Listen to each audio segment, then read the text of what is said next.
3월 18일 수요일 우리가 함께 묵상하실 말씀은 요한복음 13장 31절에서 38절 말씀입니다. 같이 읽겠습니다. 그가 나간 후에 예수께서 이르시되 지금 인자가 영광을 받았고 하나님도 인자로 말미암아 영광을 받으셨도다. 만일 하나님이 그로 말미암아 영광을 받으셨으면 하나님도 자기로 말미암아 그에게 영광을 주시리니 곧 주시리라. 작은 자들아, 내가 아직 잠시 너희와 함께 있겠노라. 너희가 나를 찾을 것이나 일찍이 내가 유대인들에게 너희는 내가 가는 곳에 올 수 없다고 말한 것과 같이 지금 너희에게도 이르노라. 새 계명을 너희에게 주노니 서로 사랑하라. 내가 너희를 사랑한 것 같이 너희도 서로 사랑하라. 너희가 서로 사랑하면 이로써 모든 사람이 너희가 내 제자인 줄 알리라. 시몬 베드로가 이르되 주여 어디로 가시나이까? 예수께서 대답하시되 내가 가는 곳에 내가 지금은 따라올 수 없으나 후에는 따라오리라. 베드로가 이르되 주여 내가 지금은 어찌하여 따라갈 수 없나이까? 주를 위하여 내 목숨을 버리겠나이다. 예수께서 대답하시되 내가 나를 위하여 내 목숨을 버리겠느냐? 내가 진실로 진실로 내게 이르노니 닭 울기 전에 내가 3번 나를 부인하리라. 아멘. 오늘 말씀은 그가 나간 후에 라고 시작하고 있습니다. 그가 나간 후라는 것은 가룟 유다가 예수님을 팔기 위해서 이제 고발하기 위해서 나갔고 이제 곧 군병들과 함께 겟세마네 동산에 예수님을 잡으러 오겠죠. 자, 그리고 난 다음에 예수께서 말씀하십니다. 이제 이 13장부터는 고별 강화라고 마지막 유언과 같은 말씀들, 다락방 강화라고도 알려져 있는 말씀이라고 했는데요. 설교의 시작이 오늘이라고 할 수 있습니다. 앞에 서론이라면 이제 시작해서 16장까지 계속해서 이제 설교라고 볼 수 있는데요. 예수님의 말씀을 빨간색으로 표현한 성경을 보면 이쪽 정도 오면 거의 다 붉은색이죠. 그만큼 예수님의 말씀이 많이 기록되어 있습니다. 유다가 나가고 난 다음에 예수님께서 말씀을 시작하시는데 지금 인자가 영광을 받았고 라고 이야기합니다. 영광은 대부분 보면 요한복음 안에서 영광은 십자가를 지시는 것 자체를 영광이라고 그래요. 영광 받으신다 할 때 예수님이 하나님 아버지의 뜻을 정말 힘들지만 죽기까지 복종하여서 순종하는 그 장면을 영광이라고 이야기하고 또 부활하시는 것도 합해서 십자가 이 복음을 영광이라고 이야기합니다. 근데 지금 예수님이 영광을 받았고 라고 이야기하시고 하나님도 인자로 말미암아 영광을 받으셨도다 라고 이야기하잖아요. 아직 십자가가 지지 않았는데 말이죠. 그럼 예수님은 무엇으로 영광을 받았고 하나님은 예수님으로 말미암아 영광을 받으셨을까 라고 생각해 보면 가룟 유다와 연관해서 생각해 볼 수 있겠습니다. 여러 해석이 가능하겠지만 유다가 나가고 나서 예수님이 이제 영광을 받으셨으니 이제 가룟 유다에게 행할 수 있는 그를 팔 것이고 나를 배반하여서 떠날 것이지만 3년 반 동안 예수님은 가룟 유다도 사랑하되 끝까지 사랑했고 이제 그는 떠나버리지 않습니까? 이제 다시 돌아와서 예수님을 팔 때 입맞춤으로 내가 입맞추는 그 사람이 예수다. 너희는 예수 잘 모르겠지만 나는 예수 잘 안다. 그러니까 내가 누구인지 가르쳐 줄 텐데 저 사람이 예수요 라고 외치는 게 아니라 그냥 가까이 가서 사랑하는 듯 하는 가장 애정을 표현하는 우리 유대인들 사회에서는 이렇게 입맞춤이라고 할 수 있는데 그 문화에서는 입맞춤으로 예수를 파는 거죠. 근데 예수님은요, 그가 나갈 때까지 끝까지 떡 한 조각을 적셔서 그에게 주는 것처럼 끝까지 그에게 사랑을 베푸십니다. 예수님은 그런 분이죠. 그러니까 우리가 참 사랑하기 힘든 사람, 예수님의 말씀은 참 어려운 게 너무 많습니다. 원수를 사랑하라고 그러고 또 정말 힘든 너희를 핍박하는 자를 위해서 기도하라고 그러고 그런 하나님의 말씀에 예수님의 말씀에 끝까지 예수님처럼 순종을 해보며 나아가는 거 한번 불사지르듯이 그냥 죽을 수는 있겠으나 날마다 그 사람을 사랑하는 것, 그런 과정에서 하나님의 사랑이 하나님이 어떤 분인지가 드러나서 하나님께서 영광 받으시는 것이다 라고 생각할 수 있겠습니다. 예수님은 십자가 지듯이 한 사람을 사랑하는 그 삶을 통해서 하나님이 어떤 분이신지, 하나님은 사랑이구나 라는 것이 드러나서 하나님 인자가 영광을 받았고 하나님도 인자로 말미암아 영광을 받으셨도다.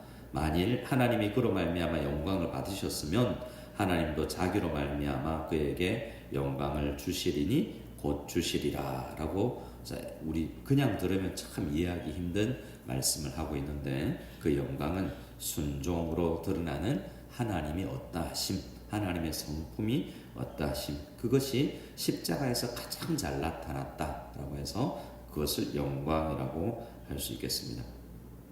그리고 나서 33절에 예수님께서 또 제자들을 향하여서 12제자들 중에서 이제 11제자들을 향해서 말씀하시죠. 33절에 제자들을 어떻게 부르고 있죠? 작은 자들아 라고. 기분 나쁘겠죠. 저처럼 키가 작은 사람은 안 그래도 작은 줄 아는데 작은 자들아 이러면 굉장히 기분이 나쁠 수도 있겠지만, 이 작은 자들아 라는 말은 정말 사랑을 닮아서 친구끼리 잘 부른 친근한 아주 그런 가까운 호칭, 애칭이라고 할 수 있습니다. 그래서 이 제자들을 이 호칭으로도 얼마나 그 사랑하는지가 드러나고 있는 거죠. 그리고 내가 아직 잠시 이제 곧 이제 이 죽음이 임박하였고 이제 곧 떠나기 때문에 아직 잠시 너희와 함께 있겠다라고 이야기하면서 예수님께서 이제 부활 전에 그들과 함께 하시는 시간이 정말 얼마 남지 않았다는 것을 말씀하십니다. 그리고 너희가 나를 찾을 것이지만 부활 이후에 일찍이 내가 유대인들을 너희들은 내가 있는 곳에 올 수 없다라고 말한 것처럼 한동안은 너희도 그런 똑같은 상황 가운데 놓일 것이다 라고 이야기합니다. 그러나 우리 예수님이 오시고 난 이후 혹은 우리의 개인적인 정말 죽음을 맞이한 이후에는 그들과 다르죠. 유대인들은 지금도 갈 수 없고 나중에도 갈 수 없습니다. 유대인들에게는 이렇게 나 있는 곳에 올 수 없다라고만 말씀하지 않고 너희는 죄 가운데 죽을 것이다 라고 이야기하죠. 근데 우리는 그렇지 않습니다. 우리는 죄 가운데 죽지 않습니다. 왜냐하면 우리 죄를 위해서 예수님께서 죽으셨기 때문에 우리는 우리 죄 때문에 죽는 건 아니에요. 그래서 죄 때문에 죽는 것은 아니기 때문에 우리는 그들과 다르지만 한동안은 예수 안 믿는 사람이나 우리나 거의 비슷합니다. 우리도 일해야 되고 우리도 아프고 우리도 고민하고 거의 비슷하게 사는 것 같잖아요. 그것처럼 예수님께서 떠난 이유는 그들과 비슷한 환경에 놓이겠지만 그렇지 않다, 잠시다 라고 말씀을 해주고 있는 것입니다. 자, 그리고 나서 34절에 예수님께서 새 계명을 너희에게 준다라고 말씀을 하시죠. 새 계명을 너희에게 준다라고 이야기하는 것은 마치 십계명을 또 시내산에서 하나님께서 이스라엘 백성들에게 시내산에서 이스라엘 백성들에게 계명을 주셨던 것처럼 예수님께서 다시 한번 새 이스라엘을 만들어내고 있는 것이다 라고 하겠습니다. 그 원래의 계명도 핵심으로 줄이면 사랑이었죠. 주 너의 하나님을 사랑하고 이웃을 내 몸과 같이 사랑하라. 원래의 계명도 압축하면 사랑이긴 했습니다. 근데 새로운 계명을 주실 때 이제 분명한 원리가 하나 주어졌죠. 내가 너희를 사랑한 것 같이 너희도 사랑하라 라고 해서 전혀 새로운 계명이 주어진 이유는 예수님이 어떻게 우리를 사랑하셨는지가 분명히 드러났기 때문에 우리가 이제 새 계명이라고도 할 수 있겠습니다. 예수님께서 주신 새 계명이 뭡니까? 사랑입니다.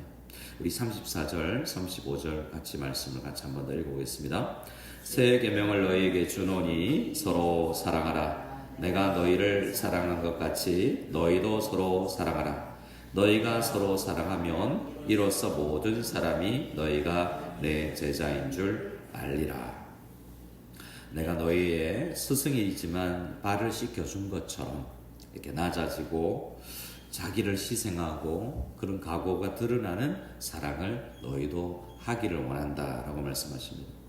그렇게 하면 이제 우리가 제자 훈련을 해서 수료식을 해서 저 사람은 제자구나라는 것으로 아는 것이 아니라 세상은 어떻게 우리를 제자인 줄 압니까?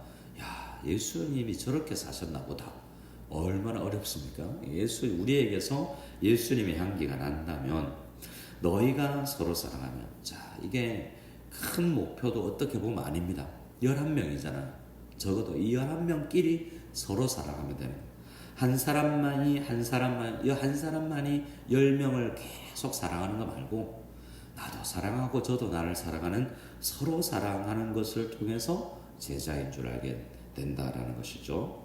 그러니까 이 세상이 우리를 통해서, 교회를 통해서, 야, 저 교회는 참 사랑이 있다라고 이야기한다면 예수님께서 그때 영광을 받으시는 거죠.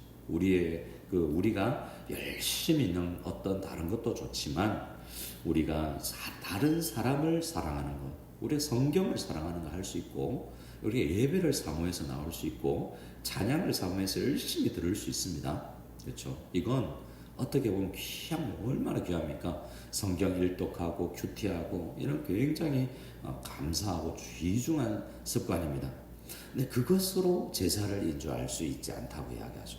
그 당연히 있는 것이지만 그렇게 성경을 읽으면서 예배를 통해서 예수님이 우리를 어떻게 사랑하는지를 잘 알고 결국에 그 사랑으로 다른 사람을 사랑할 때 예수의 제자가 된다라고 이야기하는 거니까 성경 공부 잘하고 점수 잘 받는 건 기본이고 그걸 통해서 예수의 제자가 되는 건 아니다라고 이야기합니다.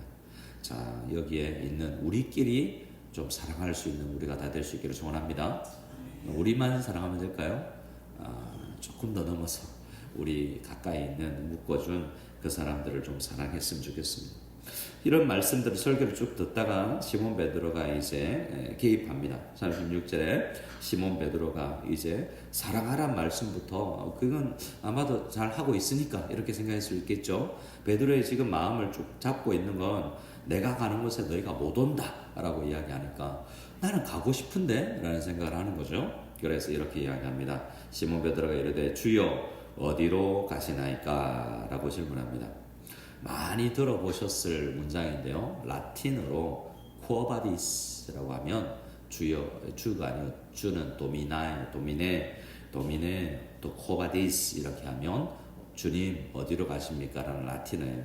물론 베드로는 라틴어를 쓰진 않았습니다만 라틴어 성경이 많이 읽힐 때 꾸어라고 이야기하면 어디로 라는 바디스 어디로 갑니까? 라는 뜻입니다.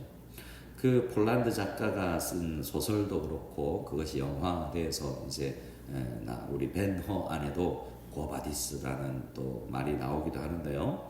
이 코바디스라는 말을 속에서 주여 어디로 가십니까? 정말 궁금할 텐데 그 소설도 코바디스라는 문장을 통해서 마치 우리 전도할 때 많이 불렀던 그 찬양처럼 당신은 지금 어디로 가나요? 발걸음 무겁게 우리가 노방전도 가면 많이 불렀거든요. 그래 이 질문은 예수님 어디로 갑니까? 라는 질문은 예수께서 가신 그 길로 나도 가고 싶다는 거니까 우리 인생에 지금 나 어디로 가고 있지? 나 잘 걸어가고 있나? 를 점검해 볼 때 적어도 예수님께서 지금 말씀하신 형제 사랑을 하는 그 삶 속에서 잘 살고 있다. 잘 가고 있다라고 우리 점검을 할 수 있겠습니다. 예수님께서 말씀하십니다. 베드로에게 내가 가는 곳에 네가 지금은 따라올 수 없다. 하지만 후에는 따라올 것이다 라고 이야기하면서 형제 사랑의 이 문제에 있어서 또 이 십자가까지는 갈 수 없는 베드로의 한계를 이야기하죠. 근데 베드로는 할 수 있다고 생각하지만 그가 이제 하나님 앞에 곧 회개하면서 이 질문과 대답을 통해서 회개하면서 기도할 것입니다. 자신의 한계를 인정하게 되겠죠. 37절 38절 같이 읽겠습니다. 베드로가 이르되 주여 내가 지금은 어찌하여 따라갈 수 없나이까 주를 위하여 내 목숨을 버리겠나이다. 예수께서 대답하시되 네가 나를 위하여 내 목숨을 버리겠느냐? 내가 진실로 진실로 내게 이르노니 닭 울기 전에 내가 3번 나를 부인하리라. 지금은 베드로가 갈 수 없다라는 말씀을 올 수 없다는 이야기를 받아들일 수 없겠죠. 아니 저는 각오를 했는데요. 정말 죽을 각오를 하고 있습니다. 이 각오 거짓말 아니겠죠. 정말 각오한 건 맞을 것이지만 현실 앞에 부딪혔을 때 예수님을 부인하게 되는 연약함을 보입니다. 그래서 우리는 나도 사랑하는 것 같은데, 나도 잘 사는 것 같은데 라는 생각을 할 수 있습니다. 그런데 실패할 때가 오겠죠. 근데 그런 실패 때문에 우리는 구원받지 못하진 않습니다. 우리는 실패하고 넘어지고 사랑에 실패해도 구원받습니다. 하지만 주님께서 우리에게 원하는 삶이 있다는 거죠. 우리가 그 어려운 그 연약함을 벗어내서 나중에는 후에는 올 수 있을 것이다 라는 말씀처럼 천국에도 갈 수 있을 뿐만 아니라 정말 극복하지 못하는 사랑을 할 수 있는 사람도 될 수 있지 않을까라는 생각을 하면서 우리의 한계를 솔직히 인정하면서 주님, 그 사람 사랑하는 것은 정말 지금 나도 어렵습니다. 아니 사랑하겠습니다 라는 각오는 할 수 있지만 실제로 그 앞에 가서 사랑을 고백하지 못하고 손잡지 못하는 연약함이 우리에게 있을 수 있으니 우리도 베드로처럼 그런 각오보다는 주님 사랑할 수 있는 힘을 허락하여 주십시오 라고 간절히 주님 앞에 기도하여서 특별히 우리 교회 안에서 우리 가족 안에서 우리를 사랑하라고 엮어주신 그 관계 안에서 사랑을 실천할 수 있는 우리 모두가 다 될 수 있기를 소원합니다. 아멘.